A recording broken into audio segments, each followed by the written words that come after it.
A football season like no other, which has already seen many upsets, surprises and shocks, reminds us why we love the unpredictability of the NFL and why anything really can happen on any given Sunday.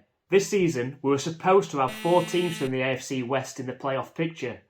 The Seahawks were supposed to suck without Russell Wilson, and Aaron Rodgers and the Packers were supposed to dominate the NFC North for the 4th year straight. Which brings us perfectly onto this season's MVP race in the NFL, which has been dominated for the past 35 years by QB GOATs. But, sorry Aaron, sorry Tom, it's time to step aside, we've got new kids on the block. Now, the MVP award has always been a hotly debated topic within the NFL. The award has been dominated by quarterbacks and has seen the last 9 winners come from that position. No defensive player has won MVP since the great Lawrence Taylor in 1986, so sorry Micah Parsons and Matthew Judon, I guess you guys are ruled out. So what is the criteria for MVP? Obviously stats are key in what is a stats-driven league, but does it come down to what position you play, the team you play for? Must your team win the division? Let us know your thoughts in the comments. In today's episode, we break down our top 5 MVP candidates. So let's get to it.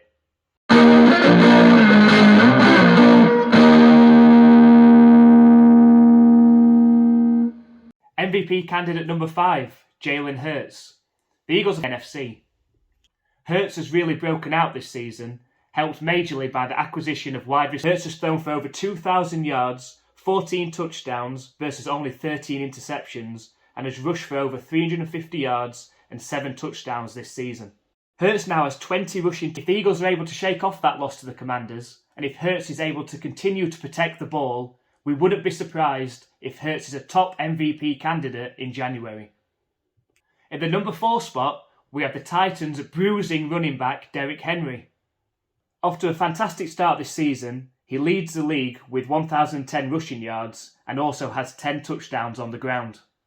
He has already eclipsed his injury-plagued 2021 season stats and has a real shot of pushing for 2,000 yards with a couple of monster games down the stretch. We have 2 matchups against the Jaguars and another against the Texans. In our opinion, it's easy to see Derrick Henry getting over 1,500 rushing yards and 17 touchdowns, which would firmly put him in the MVP conversation. However, there hasn't been a running back that's won the MVP since Adrian Peterson did it in 2012. Our number 3 is the creator of the griddy, has the blingiest teeth in the NFL, and has made the catch of the year so far. It's Justin Jefferson.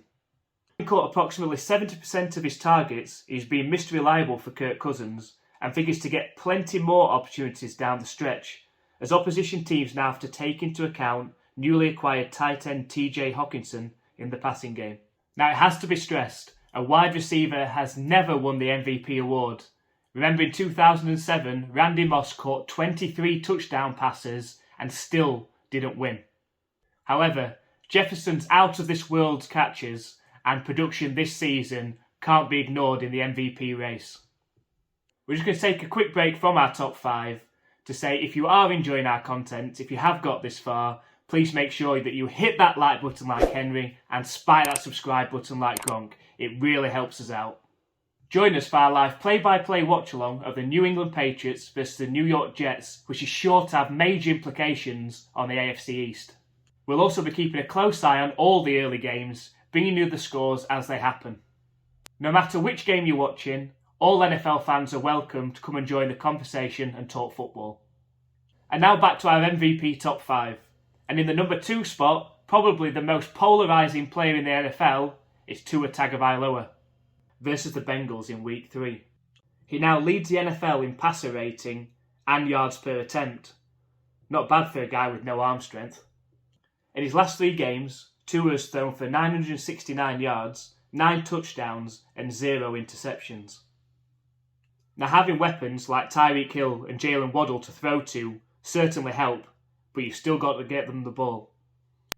Tua and the Dolphins offense have catapulted the team to the top of the AFC East, and if he was able to bring the franchise a division win, their first since 2008, he would be a serious contender for MVP, and what a turnaround that would be.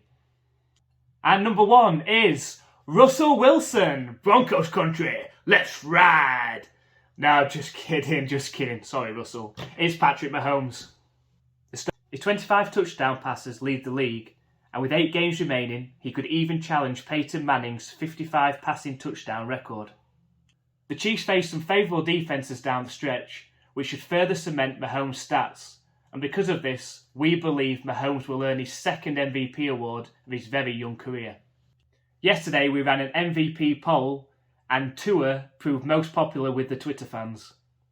Let us know down in the comments who you think should win MVP this season. Here's our score prediction leaderboard.